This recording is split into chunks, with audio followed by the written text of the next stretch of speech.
Bonjour à toutes et à tous, bienvenue à ce nouveau Good Morning Market. Nous sommes le lundi 2 août 2021. C'est un réel plaisir de vous retrouver après 2 semaines d'absence. J'espère que vous vous portez bien et que vous êtes prêts à attaquer ce nouveau mois, un mois d'août qui débute dans le vert. Donc des indices européens qui sont attendus en hausse, des indices qui sont soutenus par plusieurs éléments. Tout d'abord, les bons résultats d'entreprise. Ensuite, nous avons la baisse des rendements obligataires qui ont baissé de plus d'un point de base, mais également le rebond des indices chinois en dépit de la hausse des cas de coronavirus en Chine continentale et des PMI en demi-teinte. Alors, vous ne l'avez pas manqué, hein, la semaine dernière, il y a eu l'annonce d'une nouvelle réglementation dans le secteur privé de l'éducation, une annonce qui a pénalisé les indices de l'empire du milieu, hein, des indices qui ont connu pardon, leur pire mois en 3 ans. Donc ce mois de juillet était le pire mois pour les indices asiatiques depuis 3 ans. Alors, donc, ce qu'il faut savoir, c'est que concrètement, la Chine s'attaque au secteur de l'éducation, après s'être attaquée au secteur technologique et au secteur de l'immobilier. Et donc, il y a de nouvelles décisions dans ce secteur-là. Il faut savoir que les familles chinoises consacrent une grosse partie de leurs dépenses pour les programmes d'aide parascolaire, hein. Donc, c'est un réel business pour les entreprises de secteur, du secteur de l'éducation. Et donc, cette nouvelle réglementation va interdire à ces sociétés privées qui enseignent, donc cette réglementation va leur interdire de faire du business concrètement, de lever des capitaux ou d'aller en bourse, de s'introduire en bourse. Alors c'est une déclaration qui a été suivie la semaine dernière par un avertissement du New Oriental Education and Technology Group. Ce dernier a annoncé que la réglementation aurait un impact négatif important sur la société, hein. Et donc le titre a immédiatement perdu près de 50% de sa valeur. Il y a d'autres entreprises comme le Coolern Technology qui a chuté de 33% il y a une semaine à Hong Kong, ou encore le China Maple Leaf Educational Systems qui avait baissé de 10%. C'est donc un secteur qui a été durement frappé par cette nouvelle réglementation. À présent, l'heure est à la hausse. En atteste ici le DAX à 15 682 points, le CAC 40 6 673 dans le sillage des indices asiatiques qui sont parvenus à se redresser, des indices asiatiques qui retrouvent des couleurs. Sur le front des données, sur le front de l'inflation, hein, on en parle encore une fois. On a pris connaissance la semaine dernière, en fin de semaine dernière, de l'inflation corps PCE aux États-Unis, donc hors alimentation et énergie, qui est tombée à 0,4% en juin, contre une hausse de 0,5% le mois précédent, et donc c'était en dessous des attentes du marché qui tablait pour 0,6%. Alors le taux annuel, hein, c'est le taux favori de la Fed qui l'utilise comme indicateur principal de l'inflation, a quant à lui augmenté à 3,5% en juin, contre 3,4% le mois précédent. C'est tout de même inférieur aux estimations des analystes qui tablaient pour 3,7%. Mais c'est un niveau qui est inégalé depuis près de 30 ans. Alors, dans ce contexte-là, malgré tout, les représentants de la Réserve fédérale américaine réaffirment que la pression sur les prix est un phénomène temporaire dû aux mesures de relance budgétaire, aux contraintes d'approvisionnement et à la hausse des prix des matières premières.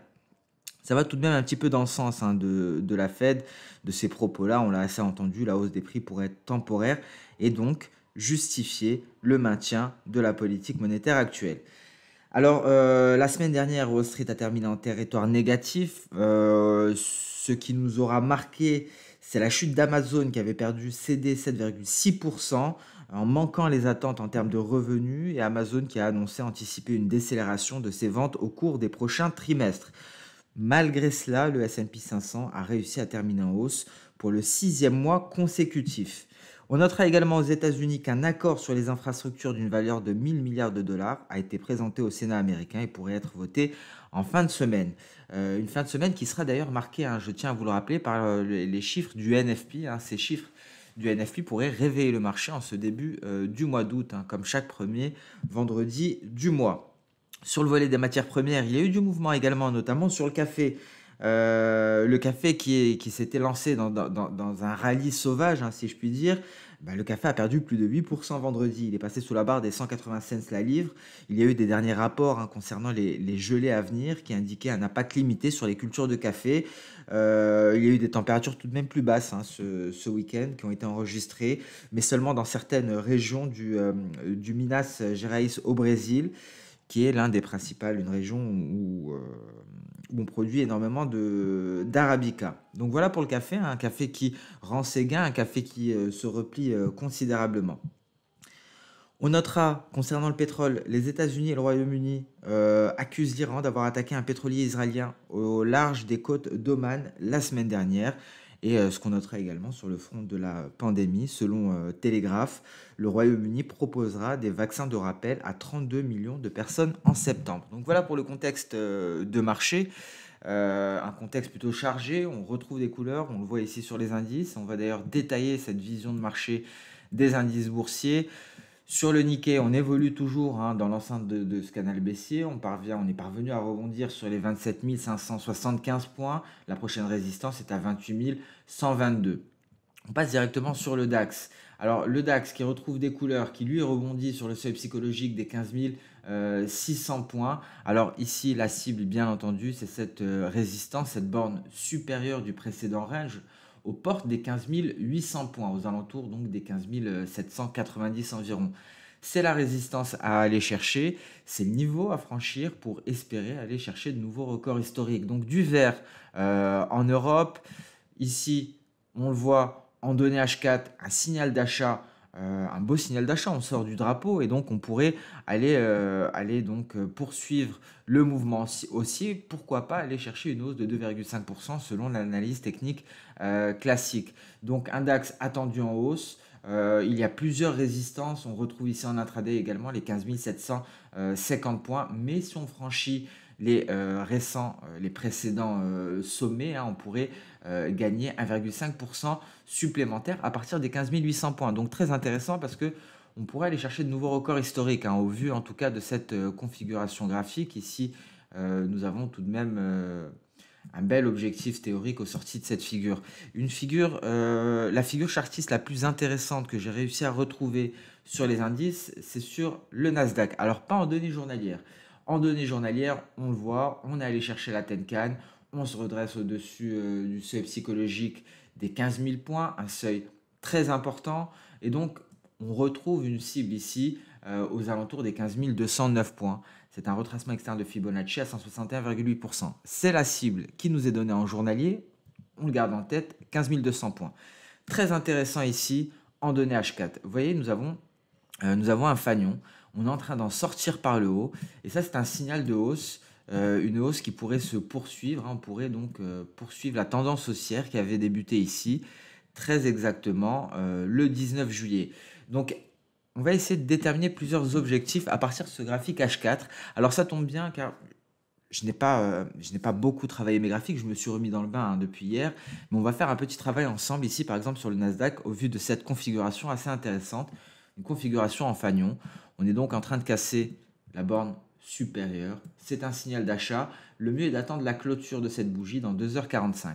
Alors, comment déterminer un objectif? On a deux outils à notre disposition. Tout d'abord, l'analyse technique classique. Selon la théorie, on devrait aller chercher une amplitude à la sortie de la figure, vous voyez, de 4,60% tout de même. Hein. C'est-à-dire, on est à mi-chemin. Hein. Lorsqu'on consolide dans un fanion, on est à mi-chemin dans la tendance. Donc ici, l'objectif théorique, je vais essayer d'être précis. On va reporter la hauteur du mouvement haussier précédent sur le point de breakout. Donc, vous voyez, il y a un objectif théorique très intéressant, de belles perspectives ici pour le Nasdaq qui est en train de nous donner un signal. Et c'est un chiffre rond, plus ou moins, 15 700 points. Alors, comment avoir un objectif intermédiaire? Très intéressant ici de constater qu'il y a effectivement une projection de soda ici. Vous voyez cette vague haussière. Et nous allons utiliser les projections de soda en captant le point bas, le point haut et notre point C. Donc on a A, B et C. Je vais tout de même vérifier que j'ai bien pris le point A. Voilà, donc ici, on a un objectif intermédiaire aux portes des 15 500 points et un autre objectif avant ces deux objectifs, bien entendu, c'est notre point B. Donc très intéressant ici, plusieurs objectifs en vue. Concernant les projections de soda, ce qui confirmerait, je vais le mettre en vert, ce qui confirmerait les perspectives haussières, ce qui confirmerait cet objectif à 15 494, c'est une cassure des 15 135 points, c'est-à-dire de mon point B. Il faut qu'on passe au-dessus de B pour envisager des cours qui vont jusqu'à notre projection V. C'est une projection V, il me semble. On va le voir ensemble également. On se remet tous ensemble dans le bain. Vous voyez, il y a une hausse ici de 672 points, une correction de 362. Donc ce n'est pas un V. J'ai bien fait de le faire, ce n'est pas un V ici, car on s'est replié à plus de 50%. Donc on va aller chercher un E. Et on est légèrement au-dessus de l'objectif théorique. Donc voilà tous les objectifs. Ici, le repli est supérieur à la moitié de la hausse AB. Donc on a AB. Donc on a BC qui est supérieur à la moitié de AB. Donc c'est une projection E, objectif 15 823. Et l'objectif théorique de la figure chartiste est à 15 700 points. Voilà le Nasdaq, on va le surveiller de près. En cas de repli, bien entendu, on a beaucoup de supports. Ici, c'est ce qui nous conforte dans nos perspectives haussières. On a tout d'abord la Kijun qui vient renforcer mon nuage. On a par la suite la borne inférieure du fanion. On a la SSB.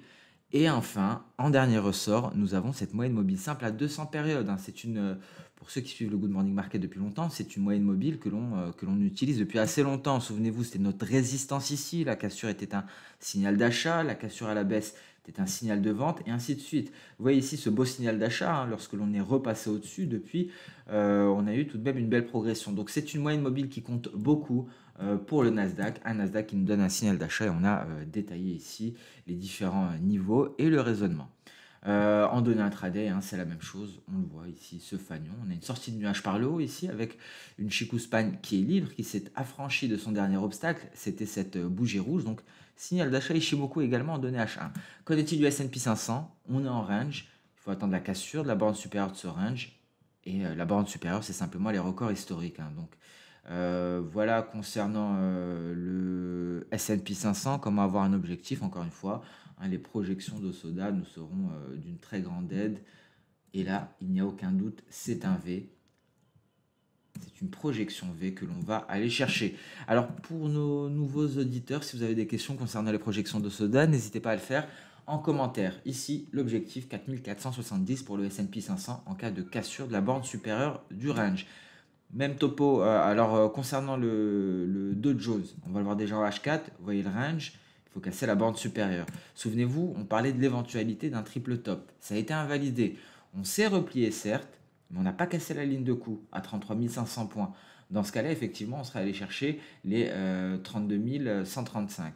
Ça a été invalidé. On a un nuage qui a soutenu les cours, un nuage qui a été renforcé par la Kijun. Ça a servi de rebond et on est reparti à la hausse sur les records pour aller marquer de nouveaux records historiques. Et on voit ici ce petit range que l'on peut détailler en données H4. En cas de passage au-dessus des précédents records historiques, la hausse devrait se poursuivre. Même topo, vous pouvez vous amuser à tracer les projections de Soda pour avoir des objectifs. Autre chose également, ce que l'on peut faire ici, vous voyez, on a eu un beau repli. On va essayer d'utiliser plusieurs outils. Ce sont des graphiques que l'on va travailler ensemble à présent, parce que comme je vous l'ai dit, je me remets dans le bain.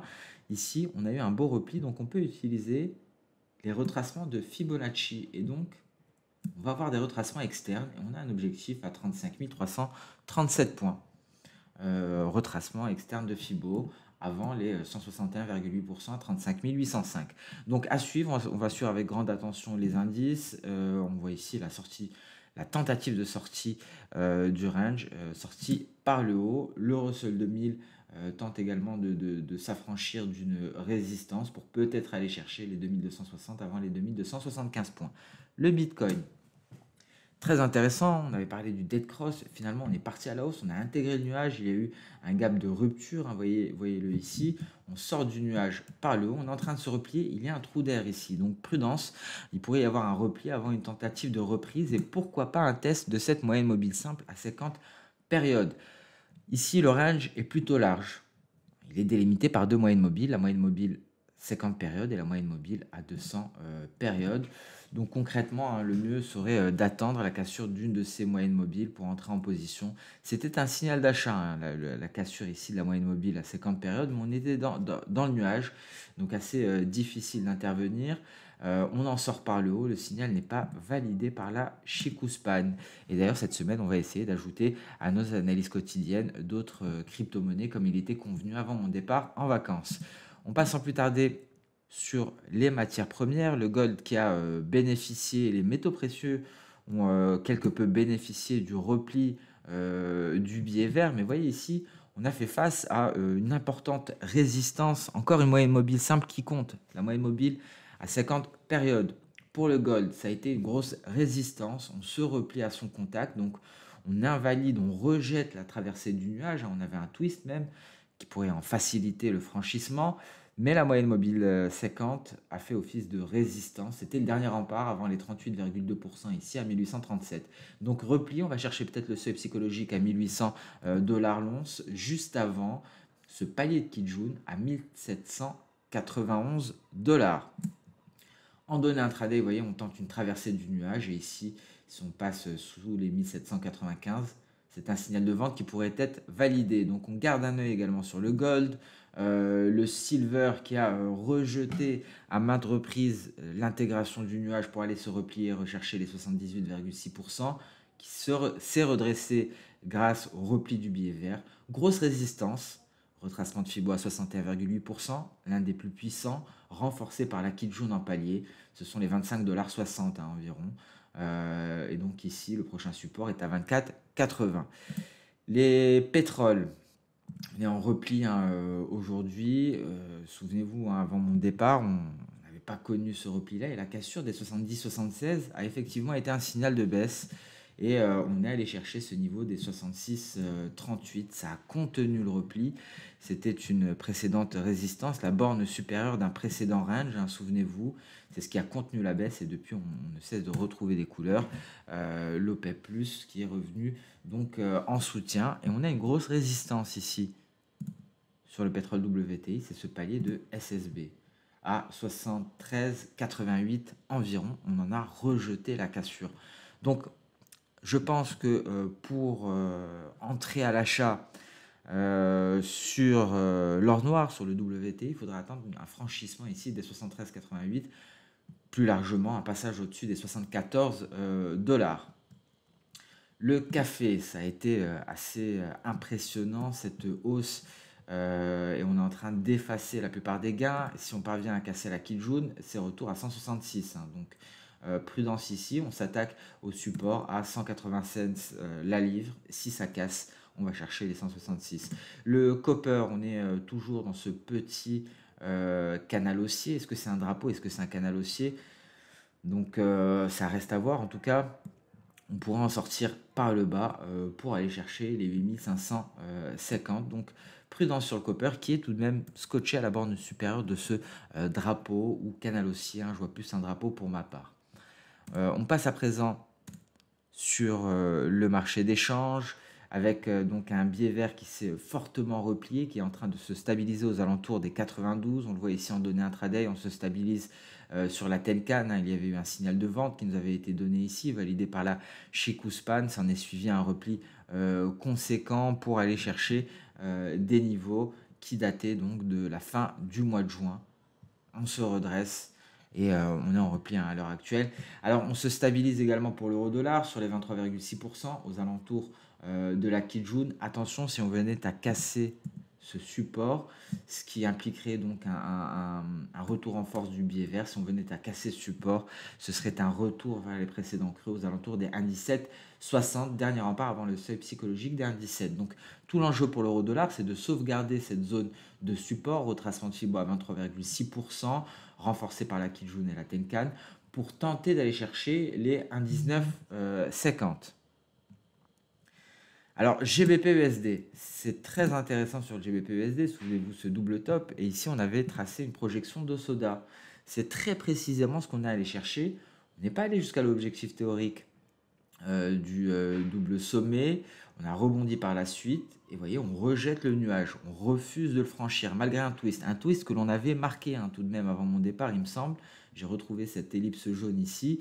Donc très précis hein, ici ce test de la projection d'Osoda qui a été finalisé. Donc, et donc rebond, une résistance, notre nuage. Pour passer à l'achat, il faudrait un franchissement de nuage. Et en revanche, hein, pour envisager des perspectives baissières à nouveau, il faudrait une cassure des 1,3680. L'USDN, on passe sous le nuage, on est bien loin de valider le signal de vente. Une Chikuspan qui doit passer sous le nuage également, donc il faudrait passer sous les 108 900. Qu'est-ce qu'il y a d'autre à signaler? On a atteint l'objectif sur l'euro AUD, on l'attendait depuis très longtemps, on l'a même surpassé. On est à présent sur une grosse zone de résistance. C'était un précédent support, voyez-le ici, la zone des 1,6150. Si on parvient à la franchir, ce sera direction la prochaine zone ici aux alentours des 1,65. Donc rien d'autre à signaler sur le marché des changes, le GBP Yen, mais je n'ai pas eu le temps de finaliser l'analyse technique, on en reparlera demain. Demain on détaillera également les crypto-monnaies. Et sur ce, donc ce Good Morning Market touche à sa fin. J'espère que tout s'est bien passé pour vous au niveau du trading au cours de ces 2 dernières semaines, hein, au vu des mouvements assez brusques, que ce soit sur les indices ou sur les matières premières comme le pétrole ou le café. Pour ma part, je suis vraiment ravi de vous retrouver. Si vous avez des questions, c'est en commentaire que ça se passe. En attendant, je vous donne rendez-vous demain pour le prochain Good Morning Market. Au revoir.